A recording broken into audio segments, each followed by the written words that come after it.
नमस्कार, मैं हूं आशीष त्रिपाठी आपके साथ। कर्नाटक के बेलगावी में केंद्रीय गृह मंत्री अमित शाह ने रोड शो किया और इस दौरान उन्होंने न्यूज 18 से सुपर एक्सक्लूसिव बातचीत की, जिसमें उन्होंने कर्नाटक में एक बार फिर सरकार बनने का दावा किया। हमारे साथ इस समय मौजूद हैं केंद्रीय गृह मंत्री अमित शाह। हम सीधा उनका रुख कर सकते हैं। 50 से ज्यादा आप लगभग रोड शो रैली कर चुके हैं, कार्यक्रम कर चुके हैं। अमित शाह जी, कैसा नजर आता है आपको जब आपने चुनाव प्रचार यहाँ शुरू किया था और आज की तारीख में? देखिए, कर्नाटक में निश्चित रूप से पूर्ण बहुमत के साथ डबल इंजन सरकार बनने जा रही है। जिस प्रकार से कर्नाटक भर में मोदी जी के कार्यक्रमों का और भारतीय जनता पार्टी के कार्यक्रमों का स्वागत हुआ है, ये स्पष्ट रूप से बताता है कि यहाँ पर डबल इंजन की सरकार बन रही है और हम पूर्ण बहुमत के साथ कर्नाटक में फिर से सत्ता वापसी करेंगे। क्या आपको लगता है कि बीजेपी जो अपना मैक्सिमम उसने 110 पाया था एक टाइम पर, उसको क्रॉस करेगी इस बार? जी, निश्चित रूप से। बजरंगबली का मुद्दा बहुत बड़ा बन गया। कांग्रेस ने बजरंग दल पर बैन करने की बात करी, भारतीय जनता पार्टी ने इस मुद्दे को सीधा बजरंगबली के साथ जोड़ दिया। भारतीय जनता पार्टी ने नहीं जोड़ा है, जनता ने ही जोड़ दिया। कांग्रेस जब तुष्टीकरण की राजनीति करती है, अगर आप कंसोलिडेशन करना चाहते हो तो कंसोलिडेशन एक तरफा नहीं होता है, दूसरी साइड अपने आप कंसोलिडेट हो जाती है। वो एक साइड कंसोलिडेट कर गए, जनता ने पूरा कंसोलिडेशन कर दिया, अब परेशान है। क्या जो भारतीय जनता पार्टी बार बार आरोप लगा रही है कि कांग्रेस तुष्टीकरण की पॉलिटिक्स कर रही है, लेकिन बीजेपी भी हिंदुत्व की पिच पे खेलना चाह रही है? जैसे, क्योंकि आप बजरंग दल के बैन को आप बजरंगबली के साथ इक्वेट कर रहे हैं। मगर दोनों को हमने एक नहीं किया, जनता ने कर दिया, क्योंकि पीएफआई पर बैन के लॉजिक्स थे। पीएफआई एक एंटी नेशनल ऑर्गेनाइजेशन के रूप में विगत 15 सालों में एस्टैब्लिश हो गया है। क्योंकि भारतीय जनता पार्टी ने पीएफआई पर बैन लगाया, आप इसको बैलेंस करने के लिए किसी और ऑर्गेनाइजेशन को बेवजह बैन कर दोगे तो कंसोलिडेशन होगा ही। पर पीएफआई तो पहले से ही बैन है, लेकिन बजरंग दल को लेकर कांग्रेस में भी एक तरह से दो फाड़ है। उनको लगता है कि ऐसा नहीं करना चाहिए था, लेकिन क्या आपको लगता है कि उसने आपके बजरंग दल के बैन ने बीजेपी के चुनाव को उठाया है? क्योंकि मैं यहाँ पर भी पोस्टर देख रहा हूँ, मैं भी बजरंगी करके कई सारे बैनर लगे हुए हैं। देखिए, जनता की भावना है, मगर कुछ न होता तो भी हम इतनी ही सीटों से जीतने वाले हैं। अब हमारे मार्जिन बढ़ेगी और 40% कमीशन तक की जहां तक बात है, जो कांग्रेस बार बार आरोप लगाती है कि करप्शन बहुत हुई है सरकार के अंदर। मल्लिकार्जुन खड़गे ने बोला कि जय जय जय बजरंगबली, तोड़ भ्रष्टाचार की नली। देखिए, मल्लिकार्जुन खड़गे कुछ भी कहे, 40% करप्शन का एक भी आरोप एक भी कोर्ट में भी नहीं कहा है, ना कांग्रेस ने इसके कॉन्क्रीट प्रूफ दिए। इनके झूठे अपप्रचार का एक पुलिंदा है, जनता इसको अच्छे से जानती है। मैं इतना ही पूछना चाहता हूं कि एक भी चार्जशीट कोर्ट में पेंडिंग है क्या 40% कमीशन? और कांग्रेस के अध्यक्ष पर ईडी का चार्जशीट पेंडिंग है, ट्रायल चल रहा है। वो कॉसिंग के लिए नहीं जाते हैं। क्यों नहीं जाते हैं? क्योंकि इनको मालूम है कॉसिंग रिजेक्ट हो जाएगा। उनकी तरफ से कहा जाता है ये सारे जो है ये पॉलिटिकल मोटिवेटेड केसेस हैं। हो भी सकते हैं, मगर उन्होंने कॉसिंग के लिए जाना चाहिए। क्यों कॉसिंग में नहीं जाते? क्यों ट्रायल फेस कर रहे हैं? क्योंकि वो जानते हैं कि कॉसिंग में जाएंगे तो इनकी पिटीशन रिजेक्ट हो जाएगी, आरोप सही है। हम बेलगावी में हैं, यहाँ पर लगभग 18 सीटें हैं। इस बारी बीजेपी का क्या लगता है, क्या आंकड़ा यहाँ पर छू सकती है बीजेपी? हम 15 से 16 सीटें बेलगावी में निश्चित रूप से जीतेंगे। और पब्लिक की तरफ से क्या रिस्पॉन्स आपको दिख रहा है? रिस्पॉन्स आप खुद ही देखिए। रोड शो की जगह मोटरसाइकिल रैली थी, मगर पैदल चलना पड़ता है और पूरे रोड पर हुजूम। एक पॉइंट जो कि बहुत इंपॉर्टेंट है, कांग्रेस कहती है कि अमित शाह और नरेंद्र मोदी को डबल से ज्यादा मेहनत करनी पड़ रही है इस बार कर्नाटक के चुनाव के अंदर। ऐसा जरा भी नहीं है। हम भारतीय जनता पार्टी के कार्यकर्ता हैं। मोदी जी और भारतीय जनता पार्टी को कोई कैसे अलग कर सकता है? जहां जहां भारतीय जनता पार्टी चुनाव के मैदान में होगी, हमें जाना ही जाना है और जाना ही चाहिए। लोकतंत्र के अंदर जनता के बीच में, चुनाव के वक्त रहना, ये हर राजनीतिक नेता का धर्म है।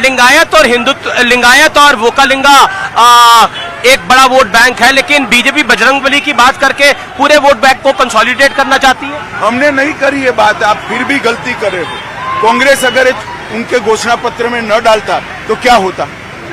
ये सवाल आपका कांग्रेस का उन्होंने एक गलती करी, आपने पकड़ लिया। पकड़ी नहीं, जनता ने पकड़ लिया है। जनता रिएक्ट कर। और बढ़ते आगे, देवास जिले के हाट पिपलिया विधानसभा सीट अब हॉट सीट बनती जा रही है, जिसको लेकर कांग्रेस कार्यकर्ताओं में हंगामा हो रहा है। अमर मोहिनी गार्डन में हो रहे कांग्रेस कार्यकर्ता सम्मेलन में रायशुमारी के लिए आए लखन सिंह यादव के सामने हाट पिपलिया विधानसभा से टिकट के दावेदार विश्वजीत के समर्थकों ने हंगामा कर दिया।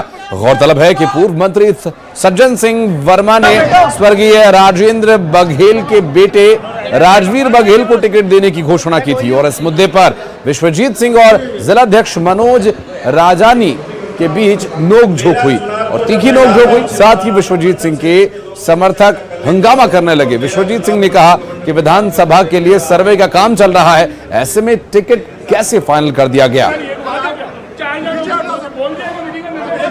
मैंने कमलनाथ जी के सामने यह बात रखी है कि 29 तारीख को हमारे पूर्व मंत्री सज्जन सिंह वर्मा जी ने एक खुले मंच से पुण्यतिथि के कार्यक्रम में टिकट का आवंटन किया था, जिसके विरोध में पहले भी हमने बात कही थी कि सज्जन वर्मा जी क्षेत्र की जनता से माफी मांगे और एक वीडियो जारी करके बयान दे कि यह टिकट अभी नहीं हुआ है।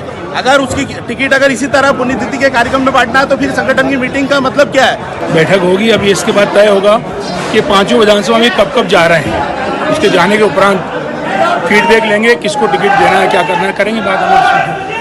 विरोध के स्वर भी उठ रहे हैं। कोई विरोध नहीं है, सबकी स्वतंत्रता, हमारे यहाँ विरोध वाली बात ही नहीं बची है। ग्रुपबाजी सब बीजेपी में भेज दिया हमने, हमारे पास भी कोई ग्रुपबाजी नहीं है। और दीपक जोशी के कांग्रेस में शामिल होने पर पूर्व मुख्यमंत्री कमलनाथ ने बयान दिया। उन्होंने कहा कि यह तो अभी ट्रेलर था, देखते जाइए आगे क्या होता है।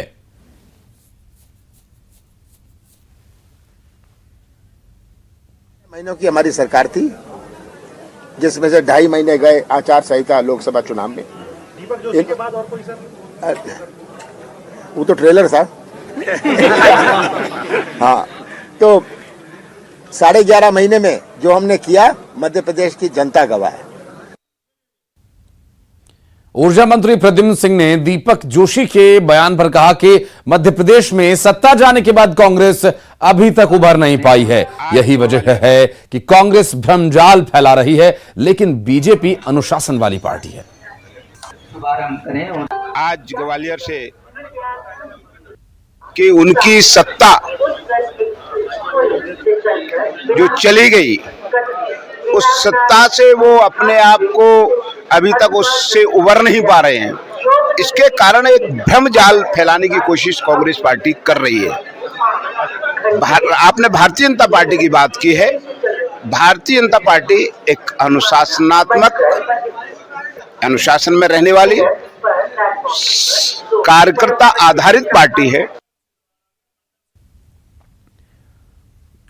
और वासु हमारे सहयोगी हमारे साथ मौजूद हैं। वासु, एक तरफ कांग्रेस में बीजेपी के नेता ज्वाइन कर रहे हैं, कमलनाथ उसे ट्रेलर बता रहे हैं, एक तरफ हाट पिपलिया सीट हॉट सीट बनी हुई है, एक ही पार्टी के दावेदार एक दूसरे के सामने प्रदर्शन कर रहे हैं। तो कुल मिलाकर अभी जो राजनीतिक सियासी जो रस्साकशी है वो जारी है। चुनावों का माहौल पूरी तरह से बन चुका है। अगर बात करें सबसे पहले टॉपिक की, तो हाट पिपलिया सीट के बारे में क्या स्थिति है? कांग्रेस में दो फाड़ की स्थिति बन रही है। देखिए, दीपक जोशी जो हाल ही में कांग्रेस में शामिल हुए हैं वो भी इसी सीट से आते हैं। लंबे समय से यहाँ पर वो राजनीति करते हुए आए हैं, 3 बार विधायक भी रहे हैं। तो निश्चित तौर पर हाट पिपलिया के देवास के जो समीकरण हैं वो दीपक जोशी के कांग्रेस में शामिल होने के बाद बदले हुए से नजर आ रहे हैं। हालांकि दीपक जोशी ने ये जरूर कहा है कि वो किसी भी शर्त पर नहीं आए हैं कि उन्हें चुनावी टिकट दिया जाए या पार्टी में कोई पद दिया जाए, लेकिन वहां पर कांग्रेस के नेता जो पहले से दावेदारी कर रहे थे, चुनावी ताल ठोकते हुए दिखाई दे रहे थे, नजर आ रहे थे, अब वो वहां पर काफी ज्यादा सक्रिय हो गए हैं। और आज देवास में एक बैठक रखी गई थी जिसमें पूर्व मंत्री जो है कांग्रेस पार्टी के और कमलनाथ का जिन्हें बेहद करीबी माना जाता है सज्जन सिंह वर्मा, वो भी वहां पर मौजूद थे। और ये बताया जा रहा है कि किसी नेता की दावेदारी को लेकर जो दो पक्ष हैं उनमें आपस में कहीं ना कहीं कहासुनी हुई है। हालांकि इसके बाद दोनों ही पक्षों की ओर से ये इस बात को नकार दिया गया और कांग्रेस ने मैसेज देने की जरूर कोशिश की कि हाँ, सब कुछ पार्टी के अंदर बेहतर है, ठीक है, लेकिन जिस तरीके से वो कहासुनी के वीडियो सामने आए हैं, एक दूसरे पर आरोप प्रत्यारोप लगाते हुए कांग्रेसी नेताओं के जो बिफरते हुए वीडियो सामने आए हैं वो अपने आप में कोई अलग ही कहानी बता रहे हैं। और सबसे बड़ी कांग्रेस के साथ समस्या भी ये देखी गई है, चाहे बीते चुनावों की बात हो या फिर इस साल जो चुनाव हो रहे हैं उसकी बात हो। कई जगहों पर कांग्रेसी जो कार्यकर्ता हैं वो आपस में उनके जो तालमेल है वो बेहतर नहीं है, जिसके चलते बार बार ऐसी तस्वीरें सामने आती हैं, कांग्रेस पर बार बार गुटबाजी के जो आरोप हैं वो लगते हैं। और कुछ ऐसी ही तस्वीर जो है वो देवास में भी दिखाई दी। कांग्रेस को इस तरीके की स्थितियों पर काफी हद तक कंट्रोल करने की आवश्यकता है, क्योंकि अब चुनाव जो है वो बेहद नजदीक है और अगर ऐसी तरीके की बातें निकलकर सामने आती हैं तो इससे कार्यकर्ताओं में जो मैसेज है वो भी ठीक नहीं जाता और बीजेपी को भी कहीं ना कहीं कांग्रेस पर सीधा हमला बोलने का एक मौका जो है वो कहीं ना कहीं मिल जाता है। तो बीजेपी जो लगातार अपने चुनावी रथ को, चुनावी अभियान को आगे बढ़ाती हुई दिखाई दे रही है, वही कांग्रेस भी पुरजोर कोशिश कर रही है। लेकिन इस तरीके की जो घटना है वो कांग्रेस के लिए कहीं ना कहीं और ऊर्जा मंत्री प्रद्युम्न सिंह तोमर ने दीपक जोशी के बयान पर जो कहा कि मध्य प्रदेश में सत्ता जाने के बाद कांग्रेस अभी तक उभर नहीं पाई है और यही वजह है कि कांग्रेस भ्रम जाल फैला रही है, तो यह भी एक निशाना सीधा सीधा और अपने मनोवैज्ञानिक बढ़त को दर्शाने की कोशिश कर रही है बीजेपी। निश्चित तौर पर देखिए बीजेपी की ओर से चाहे वो मंत्रियों के बयान आ रहे हो या अन्य नेताओं के बयान आ रहे हो, डैमेज कंट्रोल की स्थिति में बीजेपी कहीं ना कहीं इस बात पूरे मामले को लेकर नजर जरूर आ रही है। लेकिन बीजेपी भी भली बात ये जानती है कि दीपक जोशी जो है वो कांग्रेस में गए हैं तो ये पार्टी के लिए एक बड़ा झटका जरूर साबित हो सकता है, क्योंकि मालवा अंचल एक महत्वपूर्ण रोल प्ले करता है मध्य प्रदेश की सियासत में। और ब्राह्मण वोटर्स की अगर जहां तक बात करें तो दीपक जोशी एक ब्राह्मण नेता भी हैं, तो उससे जो समीकरण है मालवा के कुछ हद तक बदल भी सकते हैं। भले ही बीजेपी के नेता इस बात को नकार रहे हो, लेकिन वहां पर बीजेपी को डैमेज कंट्रोल करने का काम आने वाले समय में जरूर करना होगा और इसके लिए रणनीति बननी भी शुरू हो गई है। हमने देखा कि दीपक जोशी कांग्रेस में शामिल होते हैं, उसके बाद नाराज नेताओं की जो मान मनौवल का दौर है, सिलसिला है, वो भी बीजेपी में कहीं ना कहीं दिखाई देने लगा है, तेज होने लगा है। और बीजेपी ये जरूर चाहती है कि इस तरीके की जो घटना है, इस तरीके से पार्टी के किसी नेता का साथ छोड़ना और दूसरे दल का, विपक्षी दल का, विरोधी दल का दामन थामना, ये नुकसानदायक पार्टी के लिए साबित हो सकता है। बहरहाल नुकसान को कवर करने का भी प्रयास किया जा रहा है, हालांकि आगे की क्या स्थिति रहेगी वासु, इस पर भी बातचीत आपसे करेंगे। बहुत बहुत शुक्रिया आपका इस पूरी डिटेल पर दर्शकों तक जानकारी पहुंचाने के लिए। और विधानसभा चुनाव को लेकर कांग्रेस ने मेगा प्लान तैयार किया है। पूर्व मंत्री पीसी शर्मा ने कहा कि राहुल गांधी ने भारत जोड़ो यात्रा के दौरान मालवा और निमाड़ के 16 जिलों तक अपनी पहुंच बनाई है। अब प्रियंका गांधी महाकौशल में जनसभा करेंगी। विधानसभा चुनाव में पार्टी अध्यक्ष मल्लिकार्जुन खड़गे और दूसरे नेताओं का ग्वालियर, चंबल और विंध्य में रोड शो भी होगा। पार्टी की पूरी कोशिश होगी कि बड़े नेताओं के जरिए प्रदेश की पूरी 230 विधानसभा सीटों को साधने का प्रयास है। मैं सोचता हूं कि 6 महीने के आसपास रह गया है, जो एक आदर्श आचार संहिता है वो चुनाव आयोग को लागू कर देना चाहिए, क्योंकि जैसे जैसे चुनाव पास आएगा ये कोशिश करेंगे कि हर अधिकारी भारतीय जनता पार्टी का वर्कर बन जाए, बूथ मैनेजमेंट का आदमी बन जाए, ये प्रयास करेंगे। इसलिए आदर्श आचार संहिता चुनाव। और कांग्रेस के इलेक्शन कैंपेन प्लान पर मंत्री विश्वास सारंग का बयान आया। उन्होंने कहा कि चुनावी साल में कांग्रेस के नेता महाकाल के दर्शन भी करेंगे और नर्मदा में डुबकी भी लगाएंगे। चुनाव के पहले कहां थे? अब तो चुनाव आ रहे हैं तो नर्मदा जी भी याद आएंगी, महाकाल बाबा भी याद आएंगे। कांग्रेस की कथनी और करनी में यही अंतर है। बजरंग बली को गाली देंगे और यहां पर आएंगे। देखिए अब कांग्रेस की दुकान और शोरूम दोनों बंद हो गया। और मध्य प्रदेश के पूर्व सीएम कमलनाथ ने कर्नाटक विधानसभा चुनाव के लिए जारी कांग्रेस के मैनिफेस्टो को लेकर कहा कि कहीं भी उसमें बजरंग दल पर बैन लगाने की बात नहीं कही गई है। कमलनाथ ने सुप्रीम कोर्ट का हवाला देते हुए ऐसी संस्थाओं पर सख्त कार्रवाई किए जाने की बात कही। कमलनाथ सिवनी के उड़ेपानी में मंडलम सेक्टर की बैठक लेने के लिए पहुंचे थे। ये मैनिफेस्टो में बजरंग दल की को बैन करने की बात नहीं करी गई, स्पष्ट है, लिखा हुआ जो है। और मैंने ये कहा है कि सुप्रीम कोर्ट ने कहा है कि जहां नफरत फैलाई जाए, जो व्यक्ति, जो संस्था नफरत या सामाजिक विवाद पैदा करे, उसमें सही सख्त कार्रवाई होनी चाहिए। ये तो सुप्रीम कोर्ट ने कहा है, तो इसमें पूछने की क्या बात है? अगर सुप्रीम कोर्ट ने एक दफे नहीं 5 दफे कहा है कि जो ऐसी संस्थाएं हैं, जो ऐसे लोग हैं, हम किसी को टारगेट नहीं कर रहे, जो अपने आप इस प्रकार की चीजों में सम्मिलित हैं, उन पर सख्त कार्रवाई होनी चाहिए। और कर्नाटक चुनाव को लेकर कांग्रेस के मैनिफेस्टो में बजरंग दल पर बैन लगाने की घोषणा पर केंद्रीय राज्य मंत्री फग्गन सिंह कुलस्ते ने कहा कि देश और समाज हित के क्षेत्र में काम करने वाली संस्था पर बैन नहीं लगना चाहिए। जबलपुर में पत्रकारों से चर्चा करते हुए उन्होंने कहा कि कांग्रेस को ध्यान रखकर विचार करना चाहिए।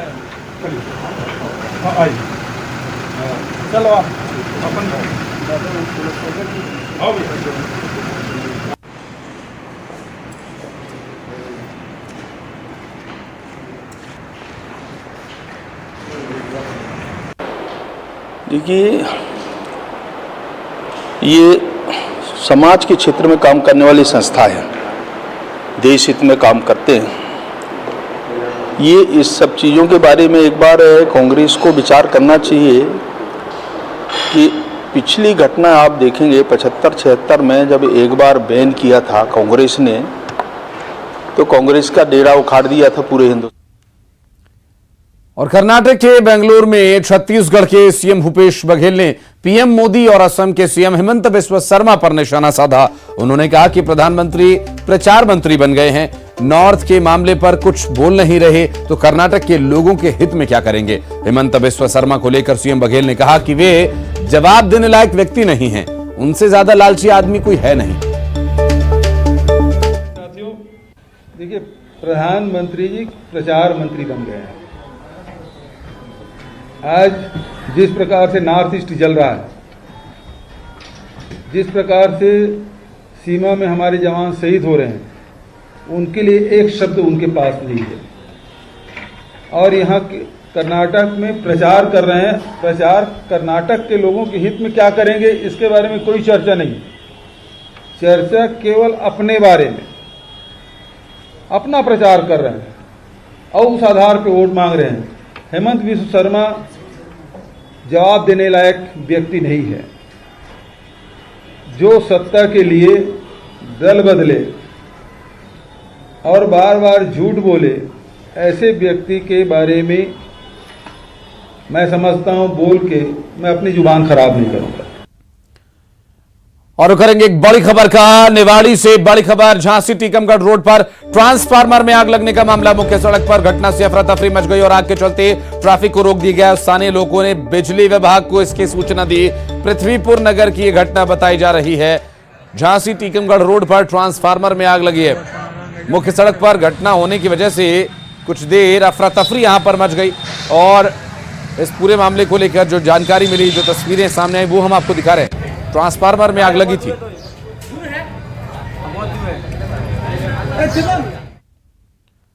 यहां रुक एक छोटे से ब्रेक के लिए बहुत जल्द लौटते हैं।